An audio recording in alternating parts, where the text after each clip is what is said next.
Allahu Akbar, Allahu Akbar, Allahu Akbar, La ilaha illallah. Assalamualaikum warahmatullahi wabarakatuh. Di kene jinoroမြန်မာနိုင်ငံမှာရှိကြတဲ့အစ္စလာမ်သာသနာဝင်များဟာတလတာရိုဇာဥပုသ်သီလစောင့်တည်ခဲ့ပြီးတော့ဒီကနေ့ညနေမှာလမြင်တဲ့အတွက်ကြောင့်မနေ့ပြန်ဟာကျွန်တော်တို့ရဲ့ဝါဂျွတ်ဖြစ်ပါတယ်တလလုံးကျွန်တော်တို့ဟာအစ္စလာမ်တရားတော်ကသတ်မှတ်တဲ့အတိုင်းရိုဇာဥပုသ်သီလစောင့်ထိန်ခဲ့ကြပါတယ်အထူးသဖြင့်ခန္တီတရားကိုရှေ့ထားပြီးတော့တိဆောက်ရတဲ့လုပ်ငန်း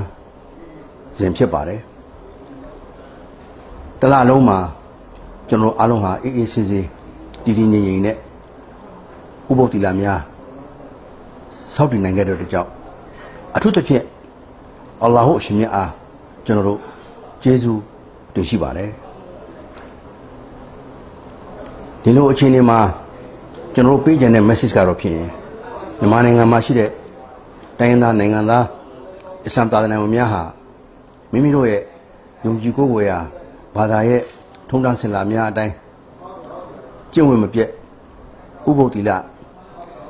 စောင့်တည်နိုင်ခဲ့ကြတာကိုကျွန်တော်တို့ဂုဏ်ယူပါတယ်အင်မတန်လဲပျော်ရွှင်နှစ်ထောင်အားရမိပါတယ်ဒီကနေ့ကနေရှေ့မှာကျွန်တော်တို့ဟာဥပုသ်သီလများစောင့်တည်ပြီးကျင့်စဉ်ကျင့်ရများနဲ့အတူတန့်ရှင်းစင်ကြယ်တဲ့ဝိညာဉ်နှလုံးသားများနဲ့အနာဂတ်မှာကျွန်တော်တို့ဟာတာယာဝါပြောတဲ့အခြေအနေအရာကိုမြင်တွေ့နိုင်ဖို့ကျွန်တော်တို့မျှော်လင့်ပါဘယ်လိုပဲကျွန်တော်တို့မျှော်လင့်လူသားတွေဖြစ်တဲ့အတွက်ကြောင့်ကျွန်တော်တို့တွေ့ကြုံနေရတဲ့အခက်အခဲအကြတဲတွေလည်းရှိပါတယ်စိတ်မချမ်းသာစရာတွေလည်းရှိပါတယ်ဒါတွေအနည်းပတ်သက်ပြီးတော့အနည်းငယ်ပြောရမယ်ဆိုရင်တော့ဖြစ်ရင်ဒီကနေ့မီဒီယာရဲ့လွတ်လပ်ခွင့်ဆိုတာကိုအခွင့်ကောင်းယူပြီးတော့သာသနာတစ်ခုကိုအခြားသာသနာတစ်ခုကသာသနာရေးဆိုင်ရာပုံကိုယ်တွေကစာဆောင်တွေဂျာနယ်တွေမှာဘာသာတစ်ခုနဲ့တစ်ခုပုတ်ခတ်ပြီးတော့ရေးနေတဲ့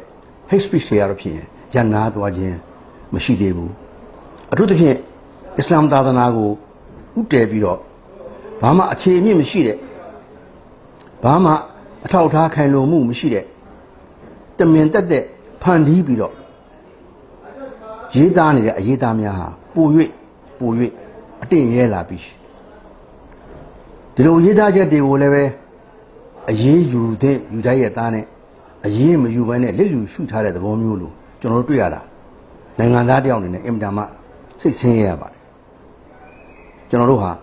တိခံကြရမှာဖြစ်ပါတယ်ဒီလိုအရေးသားတွေကတော့ဖြစ်ရင်လူတစ်စားလူတစ်မျိုးကိုးကွယ်တဲ့ဘာသာကိုအခြားဘာသာဝင်များကနိုင်တဲ့စီးနှင်းပြည့်ရည်ပြုတ်ပြီးတော့ရှုံချပြီးတော့ရင်းနေတဲ့အရေးသားများတော့အခြေအနေနဲ့အချိန်ခါရမြန်မာနိုင်ငံရဲ့ရှောက်လန်းနေတဲ့ဒီမိုကရေစီကျင့်စဉ်ကျင့်ရတဲ့ညီတယ်လို့ပြောတဲ့လူအဖွဲ့အစည်းမှာဒါမျိုးတွေကတော့ဖြစ်မရှိတင်တော့ဘူးရပ်တန်းကရပ်တင်ပြီအဲ့တော့ရပ်တန်းကရပ်တင်ပြီလို့ကျွန်တော်တို့စိတ်မှာထင်မြင်ယူဆနေပြီမယ်လို့မရသေးပဲနဲ့ရင်းနေတဲ့ပုံကိုယ်တွေကလည်းဆက်ရင်းနေတော့ပဲရှိပါတယ်အဲ့ဒါလိုအရေးသားများတော့ဖြစ်ရင်လူအဖွဲ့အစည်းမှာမကောင်းတဲ့လက္ခဏာတွေပဲလို့ကျွန်တော်တို့ဒီလိုမြင်တွေ့ရပါတယ်ဒါကြောင့်ဒီလိုဝါဂျိုကာလအခါမှာတာယာဝါပြောတဲ့မြန်မာနိုင်ငံရဲ့အနာဂတ်လူပေါင်းစစ်မှာတော့ဖြစ်ရင်ဒီလိုလူအဖွဲ့အစည်းရဲ့အင်္ဂါရများမှာအင်မတန်နှိမ့်ကြတဲ့အတွေးခေါ်များနဲ့ရေးသားနေတဲ့လူရေးသားချက်များကိုတော့ရှောင်ရှားသင့်ပြီလို့